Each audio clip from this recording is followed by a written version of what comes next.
날마다 하나님 말씀 가까이 하는 성도님들에게 하나님의 은혜가 함께하길 원합니다.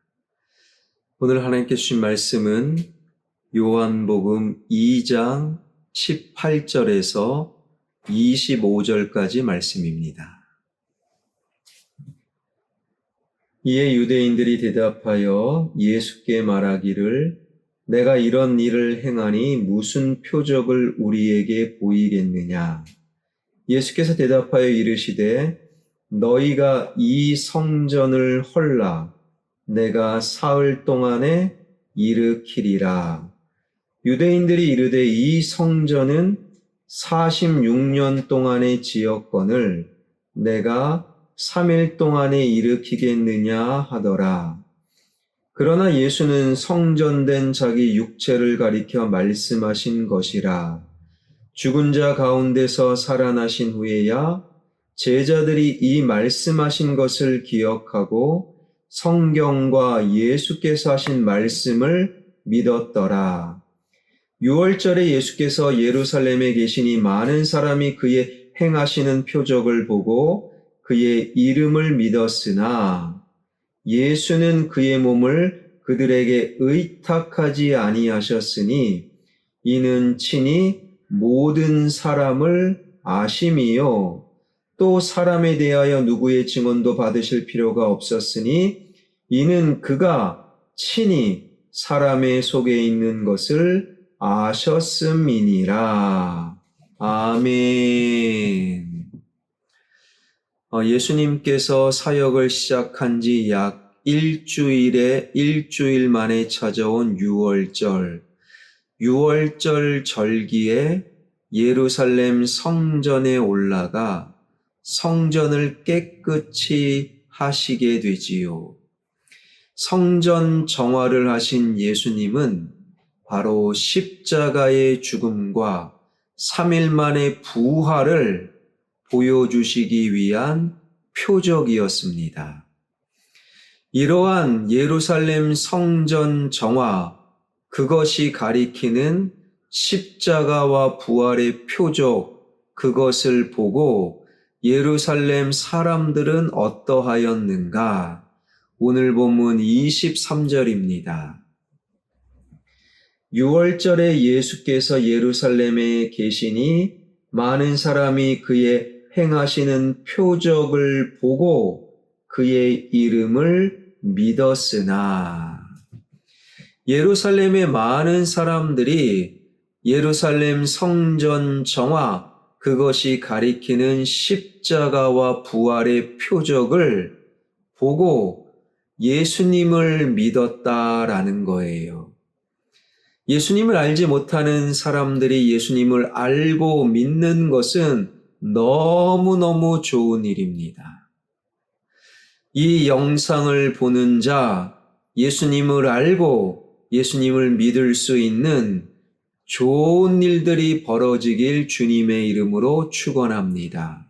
예수님을 알고 믿는 것은 참으로 좋은 일이지요.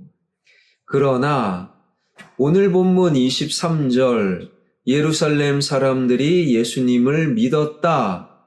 그 끝의 증언이 참으로 불안한 모습을 우리에게 보여주는데요. 그의 이름을 믿었으나, 예수님을 믿었으나, 그러나 그들의 믿음은 참 믿음이 아니었다라는 그러한 의미였습니다.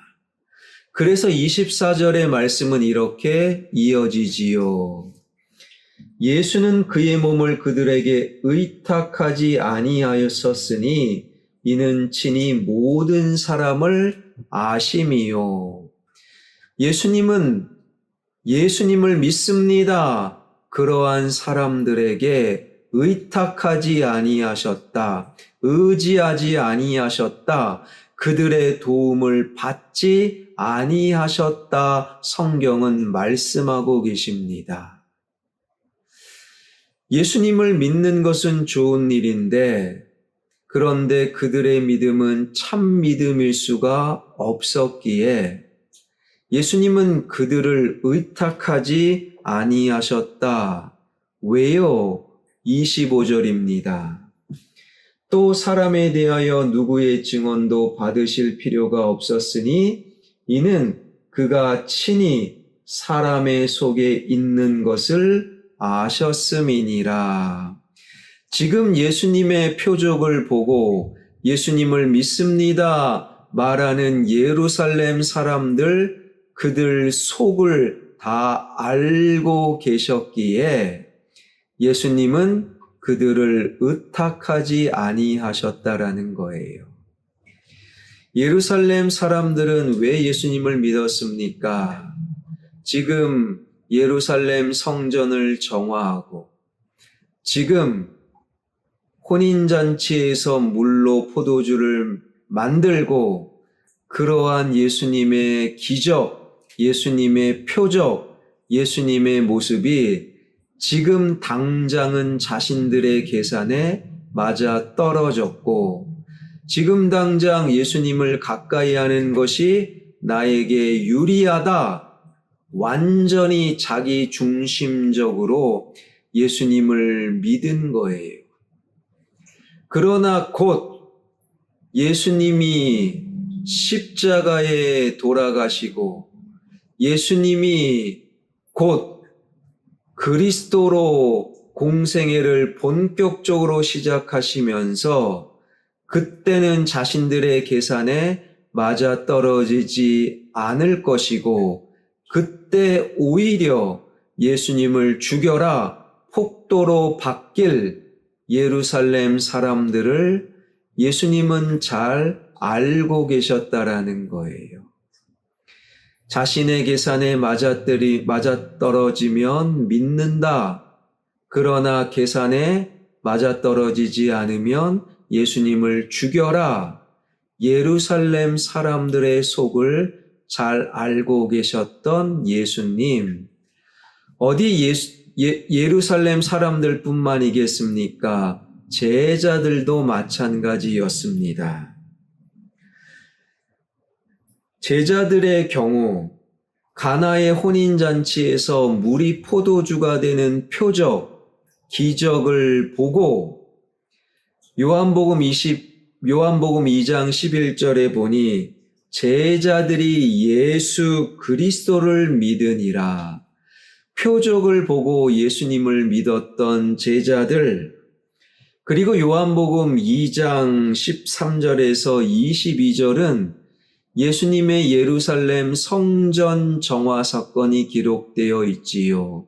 그 내용은 눈에 보이는 돌, 대리석으로 지어진 건물이 성전이 아니라 십자가에서 죽으셨다 3일 만에 부활하실 예수님의 몸, 예수님이 성전이다. 이 예루살렘 성전 정화 사건 끝자락 22절은 이러합니다. 죽은 자 가운데서 살아나신 후에야 제자들이 이 말씀하시는 것을 기억하고 성경과 예수께서 하신 말씀을 믿었더라. 무슨 말입니까? 명색이 예수님의 12 제자라고 하는 자들이 예수님의 말씀을 3년 후 예수님께서 십자가에 죽으셨다 부활하신 후 3년 후에야 예수님의 오늘 말씀을 믿게 되었다라는 거예요. 바꾸어 말하면 3년 동안 예수님의 말씀을 믿지 못했던 제자들, 불과 며칠 전 가나의 혼인잔치에서 물이 포도주가 되는 기적을 보고 예수님을 믿습니다. 믿음을 고백했던 제자들, 그 믿음의 고백의 여운이 채 가시기도 전에 예수님의 말씀, 예수님이 죽으셨다, 부활하신다, 그 말씀을 믿지 못했던 제자들. 믿는 것과 이해하는 것은 좀 다르지요. 이해가 안 돼도 하나님을, 예수님을 믿을 수 있어요.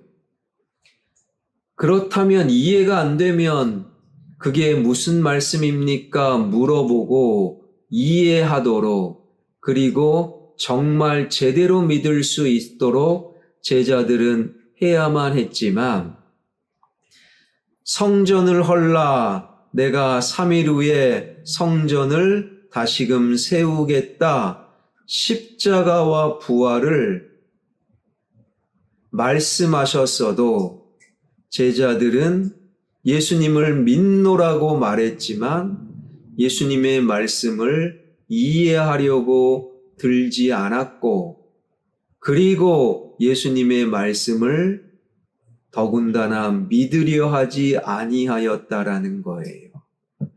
이러한 제자들의 모습은요, 예수님 공생의 3년 동안 계속 이어졌어요. 예수님이 기적을 베풀 때 예수님은 참 하나님의 아들입니다. 모든 사람이 떠나도 나는 예수님을 절대 떠나지 않습니다.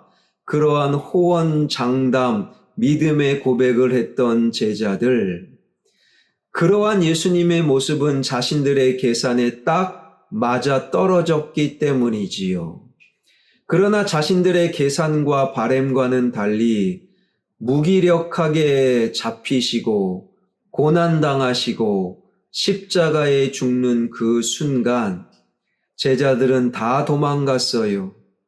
도망가지 않겠다던 베드로도 도망가고 심지어 예수님을 저주하는, 그러니 공생의 내내 예수님 곁에 있었던 제자들의 3년간의 믿음은 참 믿음이 아니었던 거예요. 물론 부활의 주님을 만나고 나서 그들은 제대로 된 믿는 자들이 되었던 것이지요. 이러한 모습을 통해 우리가 기억해야 될 것, 내 직분이 무엇이냐? 설령 목사, 주의 종이라고 할지라도 저분은 주님의 제자야 라고 불리울지라도 주님을 진정으로 믿지 않는다면 우리 예수님께서는 그들을 의탁하지 아니하신다라는 이 사실을 우리는 기억해야 합니다. 사랑하는 여러분, 믿음이 무엇입니까? 믿음은 점이 아니라 선입니다. 다시 말해서 잠깐의 동의가 아니라 지속적인 말씀의 수용입니다. 믿음은 자기를 드러냄이 아니라 자기를 부인하는 거예요. 믿음은 상황에 따라 변하는 것이 아니라 상황이 변해도 변하지 않는 것이 믿음입니다. 믿음은 이 세상이 아니라 영원한 하나님 나라를 바라보게 만드는 거예요. 믿음은 자기 주장이 아니라 말씀으로 자기를 포기하는 것. 그러므로 믿음의 사람은 불리한 상황이 나에게 임하지 않도록 기도하는 것이 아니라 모든 상황 속에서도 믿음을 지킬 수 있도록, 그 상황을 뚫고 전진할 수 있도록 기도하는 자라는 거예요. 예수님께서는 이러한 참 믿음의 사람들을 의탁하고 또한 그들과 함께 믿음의 기적을, 역사를 써내려 가신다라는 것입니다.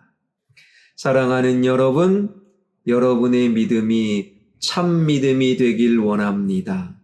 그리하여 예수님과 함께 믿음의 역사, 믿음의 기적을 써내려가는 진정한 믿음의 사람들이 되길 주님의 이름으로 축원합니다. 기도하겠습니다. 우리에게 말씀을 주시고 말씀을 듣다 보니 믿음을 선물로 주시는 하나님, 우리의 믿음이 참 믿음이 되길 원합니다. 내 계산에 맞아 떨어져서 지금 당장 나에게 유리하니 예수님을 믿는 척 착각하거나 오해하지 않게 하여 주옵소서. 모든 상황 속에서 하나님의 말씀을 받아들이고 나를 부인하고 지속적으로 하나님의 뜻을 수용하는 어떠한 불리한 상황 속에서도 믿음으로 뚫고 전진할 수 있는 진정한 믿음의 사람, 그래서 주님과 함께 믿음의 역사, 믿음의 기적을 써내려가는 화평교회와 우리 모두가 되게 하여 주옵소서. 나의 자녀가 예수 그리스도를 진정으로 믿는 믿음의 사람이 되게 하여 주옵소서. 예수 그리스도의 이름으로 기도하옵나이다. 아멘.